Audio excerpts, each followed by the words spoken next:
right, welcome, Nick. Thanks for coming in today. Yeah, I'm excited to tell you about our latest news. So last time you came in, you had talked about confirming through drilling a 2.4 kilometer trend at the Pete's Sulphide City Galley target. But today you have some news about a 3D IP survey. So what are we seeing there for those results?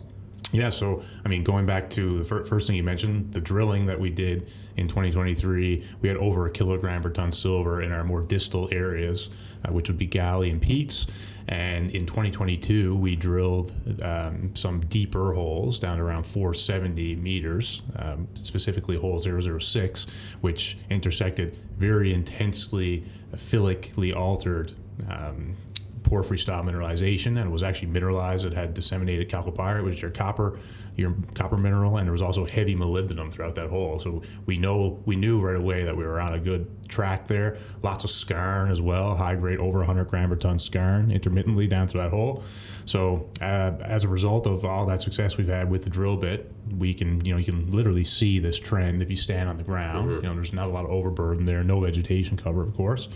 So we decided to do a IP survey, 3D IP survey at the end of the season this year. And when we spoke last time, we were talking about how normally you would have done this first and then went and drilled it, but because of the visual mineralization on the property, it just made sense to do this. Yeah, we've been drilling things that we can see so far, and there's never been any drilling on the project, right? Yeah. So we're just trying to gain as much information as we can, and it takes time, right, to do these things. So, fast forward here now to 2023. Completed this IP survey. It was a very high resolution survey, and it shows you chargeability. Your chargeability is something you'd expect to see from a porous rock, such as a porphyry. So we've now outlined several targets on the conductivity side. Again, more CRD style stuff, and then the chargeability be more porphyry, and that is what the news is about today. And back in 2022, the drilling at Sulphide City, you touched one of these anomalies, right? Yeah. But maybe you can talk about how you just scratched the surface of that.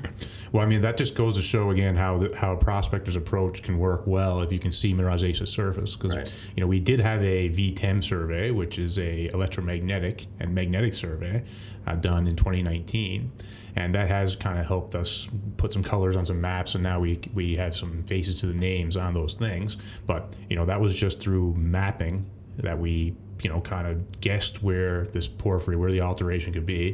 And, from 100 meters, starting at 100 meters down to 470, we have alternating features that indicate that there could be a highly mineralized copper porphyry once we get into that core. But it was boots on the ground recon that led us to that. And then now we did this IP survey, and sure enough, it shows that just below where we drilled our deepest hole, which went down to about 470, the chargeability is pretty darn high. And I believe it's about 80 millivolts per volt in the core of it. And this survey has confidence down to about 650 meters. So you'll see in the figure that it kind of rounds off a bit of a goose egg type structure, but that's just because the confidence level is down to 650. So that probably continues to depth. And at the end of hole 006, we actually had 20 odd meters of over 0.35% copper equivalent. And there was even an increment within that, which was over 2.5% copper equivalent. So we do have copper in the form of chalcopyrite, and we do have molybdenum, heavy molybdenum in there in the form of molybdenite.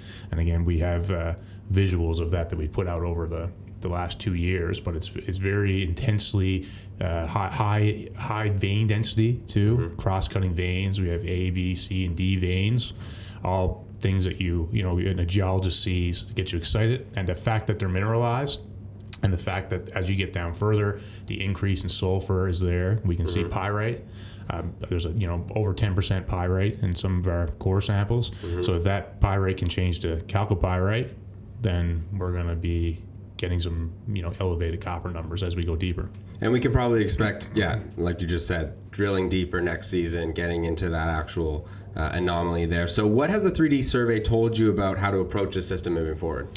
Well, when you put as we discussed before about metal zonation, as you get closer into your porphyry, you're going to see higher copper molybdenum. As you step out, you're going to see higher silver in your distal areas. So there's a cross section in the first figure of the map at the bottom, and that shows your AA prime looking east into Sulfide City, and it shows samples at surface where they increase in copper as you get closer to this inferred porphyry hub, and then as you step out, you're getting over a kilogram silver in some senses.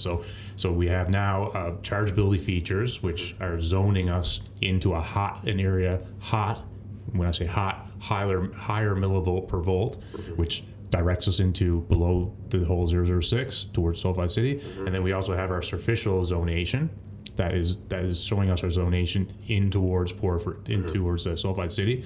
So that's two things. And the third thing is our hole 006 did intercept anomalous copper and molybdenum, and I mean that's just one of 8 holes there that had the right alteration and everything else, but 006 came the closest to hitting into the heart of that anomaly. Yeah, and I think some of the figures, and we'll put them on the screen, can really just visualize it for people. And so the 3D approach news is great news. It's confirming some of the stuff that you would have thought about with the second anomaly, which was a great surprise. Yeah. But so what can investors expect in the next couple months here? What do we have left? Well, I mean, in addition to the porphyry side of things, right, the CRD drilling that we did as well at Pete's and Galley, that was very shallow drilling. Yeah. I think there was one hole that was double as deep as the least deep hole, but there was one that went down around 250 meters, but then everything else was 100 meters or less. And again, we intercepted, at Pete's, there was one highlight intercept there, 5.2 ounce silver, 16% zinc lead. There's always a copper credit in there, 0.23 or above. That was over 6.4 meters from only 27 meter depth. And if you look at, again, that cross section, you can see where our drill traces are, and they don't come anywhere near where these conductivity features, overlapping conductivity and chargeability features are, which you'll see in the figure 2 in the news release. So that again is, so not only do we have now the porphyry side more figured out, we also have the CRD part where we're hitting very high grade mineralization, and now it's showing that it goes deeper, and it's just a couple hundred meters away from where we drilled. So we're on the right track there as well. But to answer your question on what else to expect, I mean, we still do have some results left to come out, some drilling results, which is again some nice silver zinc lead type CRD stuff, and then we're working 24/7 here to get geared up to go again. We're fully funded by we just raised $5.6 million. Yeah, congrats on that. So thank you. Great. So this is going to be the biggest season we've ever had, and hopefully the most successful. Yeah, well, it looks to be shaping up well. So, Nick, thanks for coming in and providing a bit of context on this, and we'll chat soon. Yeah, we'll get together again in the new year, and I'll bring you through our next results. Sounds good. Thanks.